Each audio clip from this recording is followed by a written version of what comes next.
Hello everyone. Today I'm going to talk about, well, in my opinion, one of the most overlooked and one of the nicest addition to any aquascape: shrimps. Shrimp are both decorative and, well, useful in your aquarium, and today we're going to cover how to care for them, how they breed, and in general how they add, well, value to your tank. So grab a coffee. It's again a long one.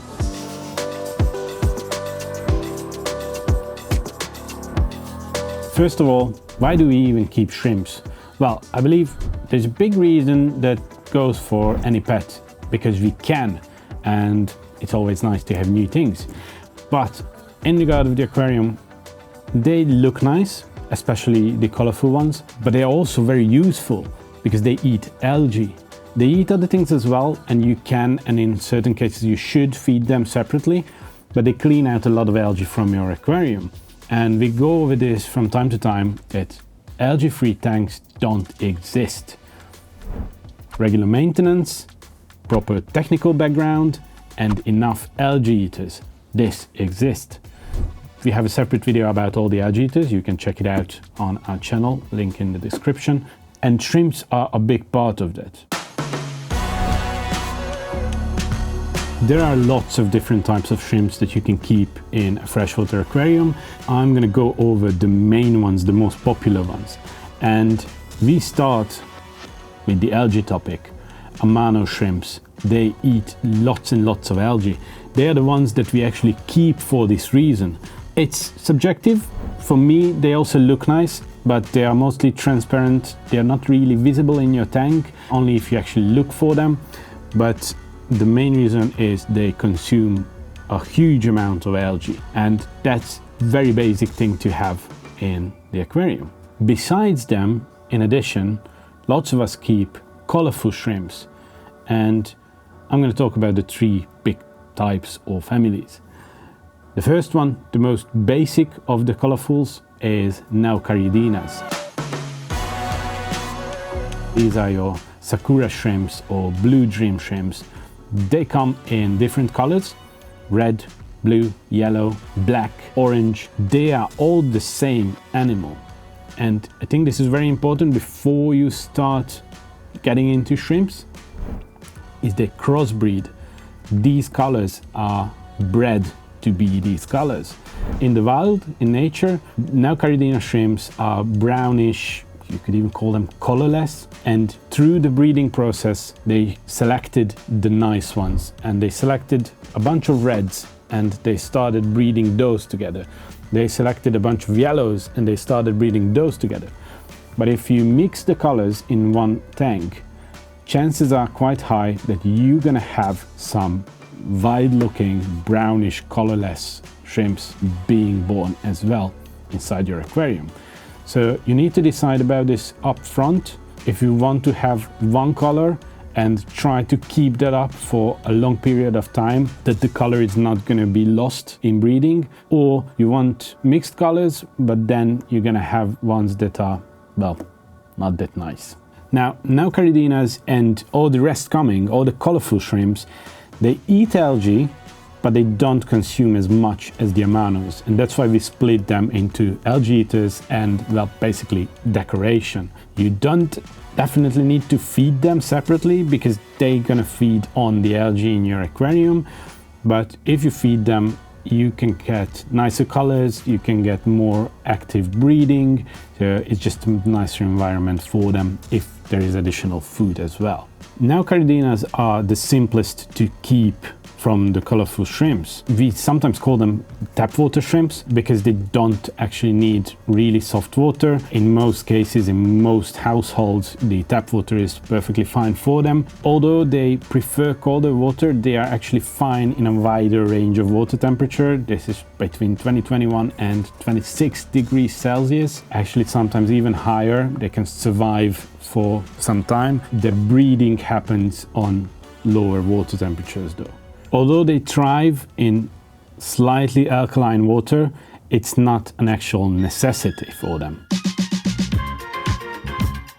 The next group is Caridina shrimps. Now these are a bit more difficult to, well, keep alive and keep them successfully. They definitely need soft water. They need a bit more care throughout their lifetime. Now this used to be different in 10 years ago. When I started out aquascaping, Caridina shrimps were very difficult and very rarely kept in aquascapes.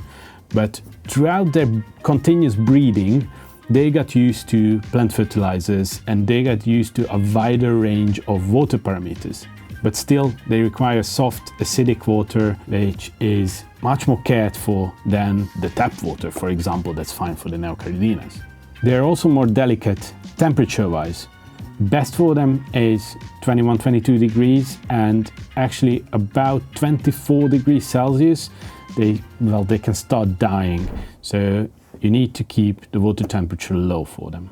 Caridina shrimps can crossbreed as well. For example, the most common ones are CRS and CBS. These are crystal red shrimps and crystal black shrimps. The colorful part in their body, if you mix them together and they crossbreed, it gets brownish because you mix the red and the black color in them. So again, you should choose one. But if you look at, for example, Taiwan shrimps and you crossbreed those, or you crossbreed them with CRS or CBS, you can actually get some really interesting hybrid colors. So unlike with the Neocaridinas, where you basically lose color and at least lose the vibrance of the color, with Caridinas, the crossbreeding can actually lead to some interesting stuff. So it's worth experimenting if you are into that.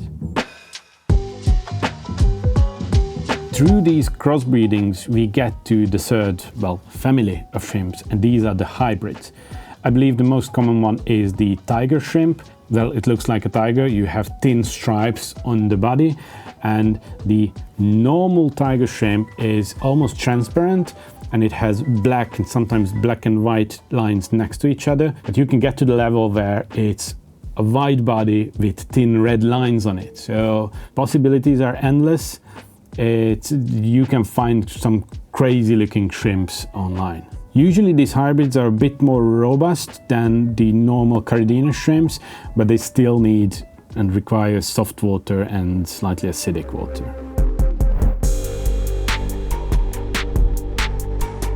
What is the most important for all of these, independent if we are talking tap water, soft water, is stability in water parameters. In temperature, in pH, in GH, KH, the biggest enemy of a shrimp is unstable water parameters and fluctuating water parameters. Sometimes it's worth checking out where you buy a shrimp, what type of water it actually comes from, and try to replicate that water, or go through a really slow and thorough adjusting period to get them in your tank. And later on, you need to be very careful with all your water changes to keep the water parameters stable. Besides the water parameters, you should be looking out for their home in decoration as well. They like hiding, so it's useful to have plants where they can hide inside. Best example is mosses. Especially for a new breed, the really small shrimps are hardly visible by the naked eye, and those small ones, they like to just get into the moss and hide in there, and they come out later on. It's actually quite fun to discover them for the first time. Also, it's very important to keep them with really peaceful fish. Even though most fish wouldn't actually catch the shrimp, they try to, and that's stressful for the shrimps. They will stop breeding, they will stop molding properly, and that can lead to issues in their health. Because of this need of stability, we usually recommend introducing your shrimps later than your fish. While we normally say you can introduce your fish about 2 weeks after the initial setup, for shrimps we say at least 3 or 4 weeks. Not for the Amanos, they go in after 2 weeks to start eating algae, but all the rest, the more delicate ones, we introduce ideally after 4 weeks. And how many should you introduce? Well, shrimps are social animals. They like to live in colonies. That's why we recommend at least 15-20 pieces, even in a small, like 20-30 liter aquarium. And if you have a bigger tank, you should add even more, so they can actually find each other in the tank and start hanging out. I mentioned that all these shrimps eat algae, but it's recommended to supplement with other food as well. Not for the Amanos, they're fine with the algae, but all the rest, the decorational shrimps, you should feed them regularly, and it's highly recommended to keep variety in their feeding routine. With stuff like the Denelle Shrimp King range, you have multiple types of food. It's easy to get a mix. Give them different food every other day so they don't get the same stuff. All these food are designed to have different important materials in them for your shrimps. This is how you can make sure that the breeding is going to be successful, the molding is going to be successful, and they're kept really healthy. If you are lazy like me, your best choice is gonna be the 5-in-1 product, which actually has 5 different types of Shrimp King food inside. What I usually do is just mix them and pick and drop. I don't really look at what I'm feeding them. This is perfectly fine. In the long term, you are giving them variety. What's really important is not to overfeed your shrimps. We usually recommend take out whatever is left after about 2 hours. After this time, the food is just going to start to dissolve in the tank. In the beginning, when you don't have a lot of shrimps, then it's actually quite difficult to measure out the amount that you should add. So we just say drop in 1 piece of whatever the food is. There are different shapes and sizes. Just check after 2 hours and take out the leftover. I mentioned breeding a couple times and how hard is it to actually breed these shrimps? Well, the easiest one is Neocaridinas. They breed usually in any kind of water when it's clean enough for them, and the water parameters are in the quite wide range that is fine for them. And the breeding actually stops automatically. The shrimps measure the space where they live in, and when they detect that there's too many of them, the breeding stops, and then the numbers start to drop. Once they go below a certain threshold, they start breeding again. So with breeding shrimps, you always gonna see a fluctuation of amount of shrimps. The highest breeding season is usually in the spring and in the autumn, even though they don't actually sense that water temperature because it's stable in your aquarium. They react to the outside weather and seasons changing. Just like keeping them, breeding is more difficult in case of Caridinas than it is with Neocaridinas. They need more stability, they need cleaner water. All the same stuff that goes for keeping them goes for breeding them as well. Both with Neocaridinas and Caridinas, the little ones, they born fully formed and they start moving in the tank right away. If you look at a female shrimp that's carrying eggs, you can actually see them. You're gonna see the eggs being held under her belly. You can keep track of the eggs evolving. At some point, right before they are being, well, not even born, being released, you can sometimes see the very tiny shrimps with all the legs already moving around. And what's also fascinated me every time I see it is the mothers are actually mixing the eggs from time to time. You can see that they are swapping the position of the eggs, probably to keep some, I don't know, water movement around them and provide fresher water, but it's, well, I think it's really fun to see. While you may notice eggs and even moving larvae on Amano shrimps as well, they can't reproduce in freshwater aquariums. The reason for that is the larvae, as soon as they are released from the mother, they should go into brackish water. This is something that they can do in nature, obviously, but it's really hard to replicate in closed environments. So most Amano shrimps in stores are actually caught in the wild or bred in really special circumstances. When you have baby shrimps in your aquarium, it's recommended to take care of them. First of all, prevent any filter intake problems. There are these mesh guards that are applicable for the inlets of your filter, which are designed to prevent the small shrimps being sucked into your filtration. If they get sucked into your filtration, talking about an external filter for example, they will actually be fine. The next time you open up your filter to clean it, you're gonna have a bunch of shrimps on your pre-filter. You just drop them back into the tank.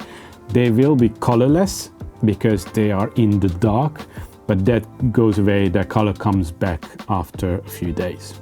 When you are feeding, make sure that you either use specifically baby shrimp food, or if you have other type of shrimp food, just crush it so there are really small bits that fall into the tank and they can actually eat them, because they will have no chance getting to the big pieces of food against all the big shrimps. And while stability is important with all shrimps, it's even more important with the babies. So try to avoid really sudden water changes and stuff like that that could actually make quick and big fluctuation of water parameters. A question we get quite a lot in multiple platforms is, why are my shrimps dying? Now, there are a few main causes that are quite often noticed in these cases. First of all, make sure that what you found is a dead shrimp.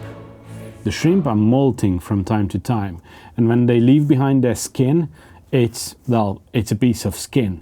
So a lot of people confuse this for a dead shrimp, especially when they are starting out with shrimps for the first time. A dead shrimp has, meat in it. I'm sorry to say it like this. Look for pictures online. Once you've seen it, it's quite easy to differentiate basically an exoskeleton of a shrimp or an actual body of a dead shrimp. And what to do with the exoskeleton? Well, nothing. The shrimps are gonna eat it and reuse all the minerals that's in it. So don't take it out. If it really bothers you visually, then you can, but they actually get rid of it in a few hours. The new tank syndrome. The aquarium is not properly cycled. That's why we say wait 3 or 4 weeks at least before introducing your first shrimps. Even though ammonia levels and nitrate levels are perfectly fine for most fish after 2 weeks, the shrimps are much more delicate, and the same levels can actually cause them to die.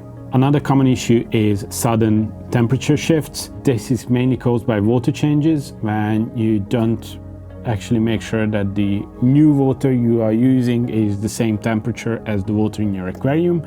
You fill it up with colder or warmer water, which is going to make the temperature shift really quickly, and that's something that they don't really tolerate.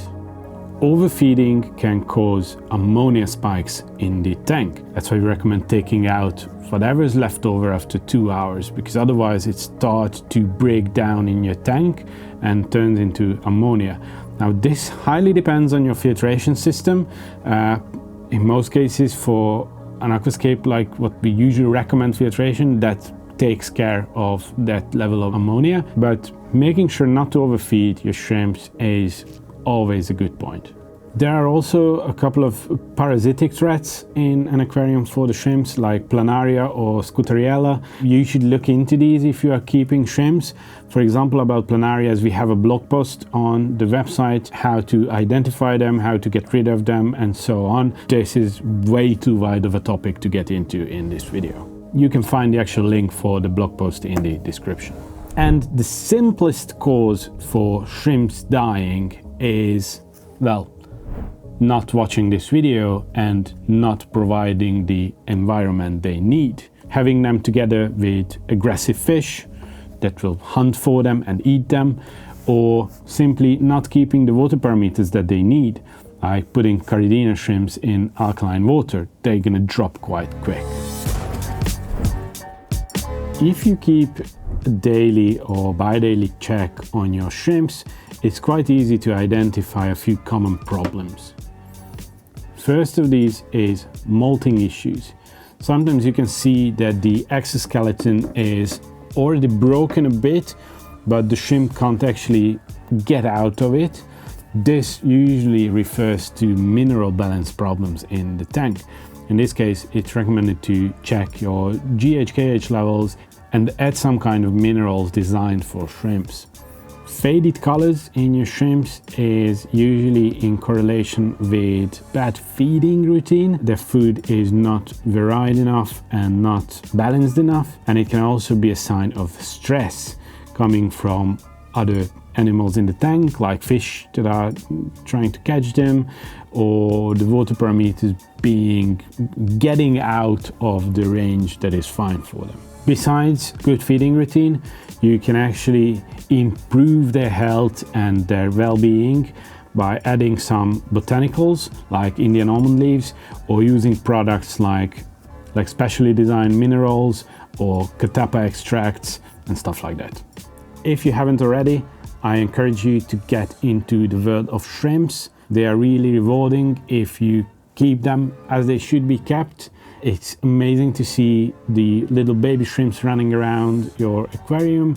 Their color can be a contrast in any aquascape, so they're a really nice addition. I hope all this helps you to get into this journey, and if you're interested in more tutorials like this about fish and plants and so on, you can find our playlist here. And well, that's it for today. Thanks for joining me. Goodbye.